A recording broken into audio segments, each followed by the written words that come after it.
I was definitely blown away by this girl. She actually pursued me. I was scared to approach her. So when we met, and she showed interest, it was, yeah. When Mike and I started dating, we were in junior high, and our relationship got pretty serious too soon. I would say that our relationship looked more like a marriage than a dating relationship. Our relationship ended at the end of 9th grade, and I was just devastated.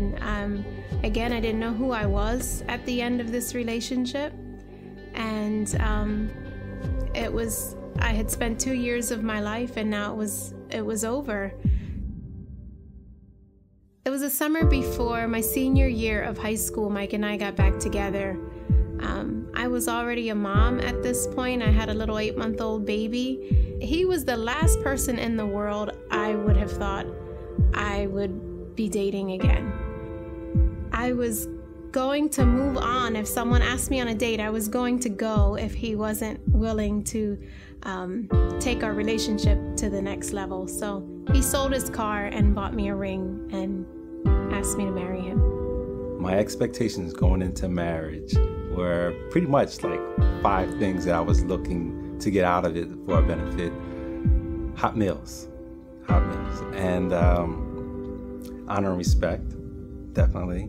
A submissive wife, it's hard to come by. An obedient son, and sex. My expectations going into marriage, I think I thought I was going to marry this man who was going to complete me in every way. I felt like he would just know everything. He could fix everything. He was going to make me happy. He was going to lead our family spiritually. He was going to read the Bible and pray, and yeah, none of that happened. I really didn't express myself to her, and I really didn't tell her what was going on inside of me. It was hard for me to articulate to her what was really going on. My expectations were not being met. It was hard to say that I felt a certain way. And so I'm like keeping that all in, and her needs not being met, it plummeted. Clearly God brought us together, and he would just make it. Our relationship was going to be perfect because it was a match made in heaven, and we were not going to have problems or argue or disagree. And if we did, we would just pray about those things and everything would be just fine. When we came back together, after we separated from our engagement, we came back together, and she asked me if there was anyone else. And I said no.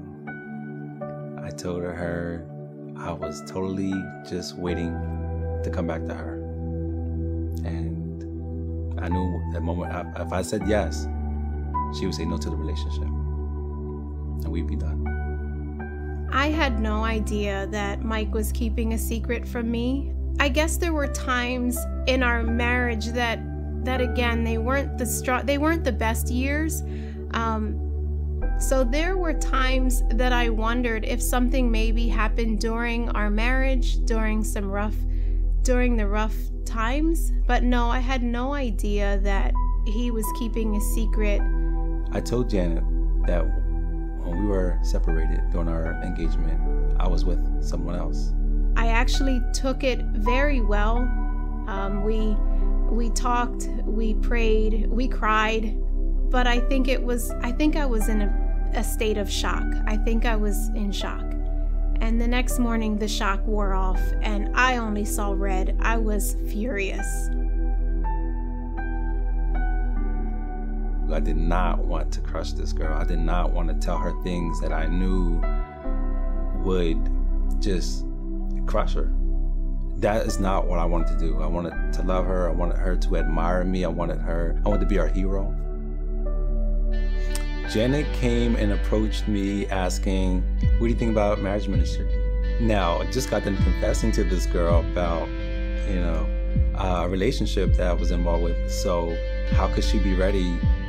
How could we be ready to get, to minister to other couples when we're, she's still healing, and I don't really think that we're strong enough to do so. But she came and asked, if I would consider praying about it. No, didn't want to do that.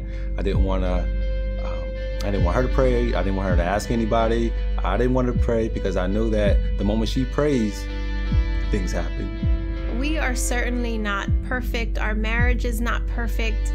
We have our ups and downs, but I would say I love him more now than I did before we were married. And I look forward to the next 25 years with him.